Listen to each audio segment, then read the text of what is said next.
अगर आपकी website ranking हो रही है तो शायद हो सकता है कि आपकी वेबसाइट को गूगल पांडा और गूगल पेंगुइन अपडेट ने आपकी वेबसाइट को धो डाला है। तो ये बहुत बड़ा रीजन हो सकता है।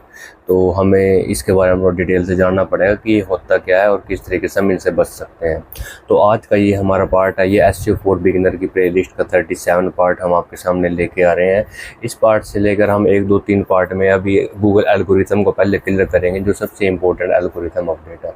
तो मैं आपको सीधा लाइव दिखाता हूँ सब चीज़ें, वहाँ से आपको सब चीज़ समझ में आएगी। तो गाइस हम आ गए हैं पेज की स्क्रीन के ऊपर। सबसे पहले मैं आपको बता देता हूँ कि हमारी ओप पेज SEO सीरीज चल रही है। तो ओप पेज SEO में हमने फोरम पोस्टिंग ऑलरेडी कर ली है। तो अभी मैंने सोचा है कि हमारा एक टॉपिक मिस हो गया था, गूगल एल्गोरिथम। तो ये सबसे इम्पोर्टेंट है। तो इसमें हम काफ़ी इंपॉर्टेंट जो गूगल के एल्गोरिथम है उनके बारे में बात करेंगे। अब हमारी 1 2 3 वीडियो लगातार इसी के ऊपर आएगी एल्गोरिथम के बारे में, क्योंकि हमें पता होना चाहिए तभी हम SEO बैकलिंकिंग अपनी वेबसाइट का SEO कर सकते हैं। काफ़ी इंपॉर्टेंट है। इसमें काफ़ी एल्गोरिथम आ सकती है, पांडा आ सकती है, पेंगुइन आ सकती है, रैंक ब्रेन आ सकती है, हमिंग बर्ड आ सकती है। काफ़ी अपडेट है, तो इनके बारे में हम डिटेल से बात करेंगे, ठीक है। तो आज का जो हमारा मेन टॉपिक है, गूगल पांडा और पेंगुइन क्या है और ये कैसे काम करते हैं और गूगल ने इन्हें क्यों लॉन्च किया, क्या रीजन और इनसे बचे कैसे, ठीक है। तो सबसे पहले मैं ले आता हूँ आपके डॉक्स पे। ये देखो मैंने काफ़ी अच्छा कंटेंट बनाया है वो आप सबके लिए। ये कंटेंट मैं समझा भी दूंगा, उसके बाद इसको नीचे डिस्क्रिप्शन में दे दूंगा, आप इजीली पढ़ सकते हो, कोई दिक्कत वाली बात नहीं है। इससे पढ़ने के बाद आपको बिल्कुल डीपली कवर हो जाएगा कि गूगल पांडा और एल्गोरिथम क्या होता है। तो आइए हम स्टार्ट करेंगे। तो सबसे पहले मैं आपको बताता हूँ कि ये देखो दिख रहा है गूगल पांडा और पेंगुइन, ये दोनों एल्गोरिथम है, ये वेबसाइट की रैंकिंग पे इफेक्ट डालती है। इसमें साफ साफ ये लिखा हुआ है कि ये दोनों एल्गोरिथम है, ये वेबसाइट की रैंकिंग पे इफेक्ट डालती है, उसको अप या डाउन लेके जाती है। और ये गूगल ने इसलिए बनाया है ताकि सर्च इंजन को काफ़ी अच्छा हाईली सर्चिस और रिलेवेंट बनाया जा सके। तो ये काफ़ी इंपॉर्टेंट अपडेट है और इनका इफेक्ट बड़ा खतरनाक है, इनसे बच के रहिए, नहीं तो आपकी वेबसाइट बिल्कुल डाउन हो जाएगी। बड़ी खतरनाक एल्गोरिथम है गूगल की, ठीक है। तो सबसे पहले हम जान रहे हैं गूगल पांडा। ये देख सकते हो, ये कोई कार्टून नहीं है, कार्टून देख के सुना, ये कार्टून नहीं है, ये एल्गोरिथम है गूगल की। बड़ी खतरनाक अपडेट है, इसको समझना ध्यान से। तो इसमें क्या होता है, गूगल पांडा जो एल्गोरिथम है, जो इसका मेन फोकस होता है क्वालिटी पे।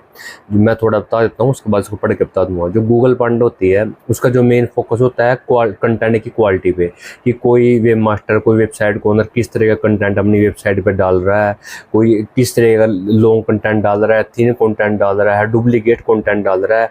अगर गूगल पांडा को ये चीज़ दिख जाती है ना, पांडा एल्गोरिथम को, तो उस वेबसाइट को पीछे हटाने में 1 मिनट भी नहीं लगाएगी, उसको पीछे ऐसी जगह लेके जाएगी या तो उसको बैन नहीं, वो रैंक हो ही नहीं पाएगी दोबारा, और या फिर इतने पीछे डाउन कर देगी वो वहीं के वहीं रह जाएगी। तो ये काफ़ी इंपॉर्टेंट है। तो गूगल पांडा का जो मेन काम है कंटेंट की क्वालिटी को फोकस करना। कंटेंट की क्वालिटी बहुत ज़्यादा इंपॉर्टेंट है। हमें हमेशा अच्छा कंटेंट लिखना है, लो क्वालिटी कंटेंट नहीं लिखना, थिन कंटेंट नहीं लिखना। तो इसके बारे में थोड़ी डिटेल से समझते हैं। सबसे पहले जो गूगल पांडा है वो इफेक्ट टारगेट करता है डुप्लीकेट कंटेंट को। जैसे कि पहले होता था 2010-11 से पहले होती थी ये चीज़ें कि एक ही कंटेंट को उठा के जो अच्छा रैंक हो रखो किसी वेबसाइट का कंटेंट, उसमें मेहनत से लिखा हुआ है, वो अच्छा रैंक हो रखा है, उसको उठा के इधर से उधर अपनी वेबसाइट पर पोस्ट कर देते थे, तो वो भी रैंक हो जाता था। पर जब से गूगल पांडा आया, गूगल पांडा हमारा 2010 से 11 के बीच में लॉन्च हुआ आई थिंक इस टाइम में। तो ये जब से आया है तो इसने इस सिस्टम को तो बिल्कुल ख़त्म कर दिया है।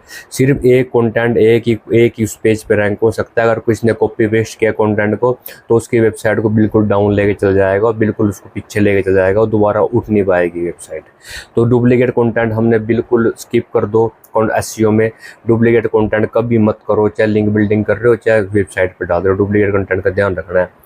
उसके बाद थिन कंटेंट, इसका मतलब होता है कि बहुत कम कंटेंट, या मतलब कि कंटेंट लिखा हुआ है उसमें 200-300 बड़ा कंटेंट लिखा हुआ है, उसमें बहुत ज़्यादा इमेज लगा दी है, ऐड लगा दी है, तो ये होता है थिन कंटेंट। हमें इस तरह कंटेंट नहीं लिखना, कंटेंट कम से कम 1000 वर्ड का लिखो तब उसका कुछ फायदा होगा। उसके बाद low quality content. Low quality content को आप समझ सकते होंगे, ग्रामर का सही यूज नहीं हो रहा, क्या लिख रहा है कुछ पता ही नहीं लग रहा उसके बारे में, समझ यूजर आएंगे समझ नहीं पाएंगे क्या लिखा हुआ है इसने। तो लो क्वालिटी कंटेंट ये होता है एक। उसके बाद आती है high ad to content ratio. भाई कंटेंट तो कम है, उस पर ऐड ज़्यादा दिख रही है, मतलब कंटेंट तो सिर्फ लिख रखा है 100-200 वर्ड का, बीच में ऐड, ऊपर ऐड, नीचे ऐड, सारी जगह ऐड लग रही है। तो इस ऐसे कंटेंट को पांडा नहीं बख्शेगा, उस वेबसाइट को पीछे लेके जाएगा। ऊपर कीवर्ड स्टफिंग। कीवर्ड स्टफिंग का मैंने पिछली वीडियो में डिटेल से बताया हुआ था कि बिना मतलब के तक किसी कीवर्ड को ऐड कर देना है, कि कीवर्ड को बार बार यूज करना। तो ये होता है कीवर्ड स्टफिंग। तो इसकी अच्छी प्रैक्टिस से बचने के लिए हमें क्या करना चाहिए, हमें हाई क्वालिटी कंटेंट लिखना चाहिए और इसमें यूजर इंटेंट के हिसाब से कंटेंट बनाओ कि यूजर हमारी वेबसाइट पर कंटेंट को पढ़े और टाइम स्पेंड करे। कॉपी या स्पून कंटेंट से बचो, और या फिर एक अच्छे फॉर्मेट में कंटेंट पे ध्यान दो कि अच्छा फॉर्मेट होना चाहिए, कंटेंट का H1 H2 अच्छे तरीके से होना चाहिए। तो गूगल पांडा काम है मेन है, ये क्वालिटी कंटेंट की क्वालिटी को फोकस करता है। और क्वालिटी हाई है तो उसको रैंकिंग में लेके जाएगा, और क्वालिटी डाउन है, डुप्लीकेट कंटेंट है, थिन कंटेंट है, या कुछ ना कुछ फॉर्मेट ही नहीं है, पता नहीं क्या लिखा हुआ है उसमें, कीवर्ड स्टफिंग की हुई धक्के से, तो उस कंटेंट को पीछे लेके जाएगा। तो कंटेंट सबसे इंपॉर्टेंट है SEO में।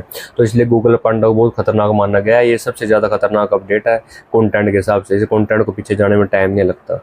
जो गूगल पेंगुइन है, ये भी देखो, ये पेंगुइन है, ये जो अपडेट है ये करती है बैकलिंक पे फोकस है, कि किसी कौन सी वेबसाइट कहाँ से बैकलिंक ले रही है, कोई लो क्वालिटी से ले रही है, अनरिलेवेंट वेबसाइट से ले रही है, अननेचुरल तरीके से ले रही है। तो उस चीज़ें फोकस करती है पेंगुइन है हमारे पूरी तरीके से। तो हम इसको थोड़ा दिखा देते हैं। तो ये टारगेट करता है अननेचुरल बैकलिंक्स, जैसे कि पेड लिंक्स होते हैं, ज़्यादा पेड लिंक्स बने हुए हैं, फिर कोई अननेचुरल वेबसाइट्स बने, तो उन चीज़ों को टारगेट करता है।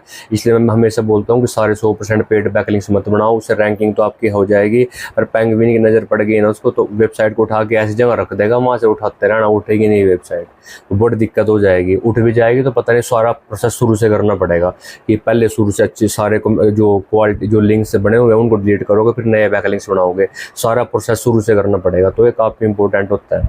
उसके बाद लिंक स्पैम, जैसे किसी वेबसाइट का स्पैम स्कोर ज़्यादा है, क्वालिटी कुछ नहीं है, DAP कुछ नहीं है, और उस वेबसाइट का कोई मतलब नहीं है, बस उससे लिंक ले लिया, तो ऐसी वेबसाइट को ये पेंगुइन टैग करता है। इसके प्रैक्टिस के अच्छे तरीके से करने के लिए नेचुरल और बैकलिंक बनाओ, अच्छे तरीके से नेचुरल तरीके से बनाओ। उसके बाद हाई अथॉरिटी और नीचे रिलेवेंट वेबसाइट से बैकलिंक्स बनाओ, और स्पैमी या टॉक्सिक बैकलिंक को तो डिसअलाउ करो, उसको तो यूज मत करो, ठीक है। और एक बार ये सबसे इंपॉर्टेंट है, ये पेंगुइन अपडेट है, स्पैमी वेबसाइटों के लिए बड़ा खतरनाक है। जो स्पैमी वेबसाइट बैकलिंक ले रही है, बिल्कुल रैंकिंग को डाउन कर देता है, फिर शुरू से सारा प्रोसेस करना पड़ता है। ये नहीं कि रैंकिंग तो आपकी दोबारा भी आ जाएगी, और आपको पहले ये लिंक डिलीट करने पड़ेंगे, उसके बाद फिर बनाने पड़ेंगे, तो बहुत ज़्यादा लंबा टाइम लग जाएगा। तो पेंगुइन मेन करती है, जो पेंगुइन यह है मेन काम करती है बैकलिंक्स के ऊपर, तो इसका बड़ा ध्यान रखना है हमने। तो इनका थोड़ा एक मतलब मैंने लास्ट में समझा दिया है, एक छोटे से उसमें कंक्लूजन में आप इसको पढ़ सकते हो कि फोकस किस पे है। पांडा अपडेट का फोकस किस पे, कंटेंट क्वालिटी पे, पेंगुइन का है बैकलिंक क्वालिटी पे। टारगेट क्या करता है, ये थिन क्वालिटी और लो क्वालिटी कंटेंट, और ये टारगेट करता है स्पैमी और अनरिलेवेंट बैकलिंक्स। ऊपर फर्स्ट रिलीज ये 2011 में रिलीज हुआ था, और ये 2 अप्रैल 2012 में आया था। इफेक्ट करता है ऑन पेज SEO पे, और ये इफेक्ट करता है ऑफ पेज SEO पे। तो हाई क्वालिटी कंटेंट अपडेट करो और बैड बैकलिंक्स मत बनाओ, तो ये काफ़ी इंपॉर्टेंट है। इन दोनों से बचने के तरीके मैंने से बता दिए हैं, उसको फोकस करना। एक तो क्या है कि अपनी वेबसाइट का टेक्निकल SEO जो करते हो बिल्कुल सही रखो, और हमेशा यूजर से रिलेटेड कंटेंट बनाओ, यूजर को लगे कि उससे अच्छा सीख रहा है वहाँ से। उसके बाद बैकलिंक ऑडिट करो, रेगुलरली करो, और SEO टूल जैसे सैमरस है, गूगल सर्च कंसोल का यूज़ करो, और इसमें हमेशा वाइट हैट रखना बहुत ज़्यादा जरूरी है, ठीक है। तो ये सब डिटेल आप पढ़ सकते हो। आइए आप समझ गए गूगल पांडा और पेंगुइन अपडेट क्या है। ये दोनों बड़ी खतरनाक अपडेट है, तो उनसे बच के रहना जब भी SEO करोगे, ठीक है। तो इनको 100% फॉलो करना। ये कंटेंट आपको ये डॉक्स नीचे मिल जाएगा डिस्क्रिप्शन में, इसको आराम से बैठ के फुर्सत में पढ़ देना। वैसे मैंने आपको समझा भी दिया है।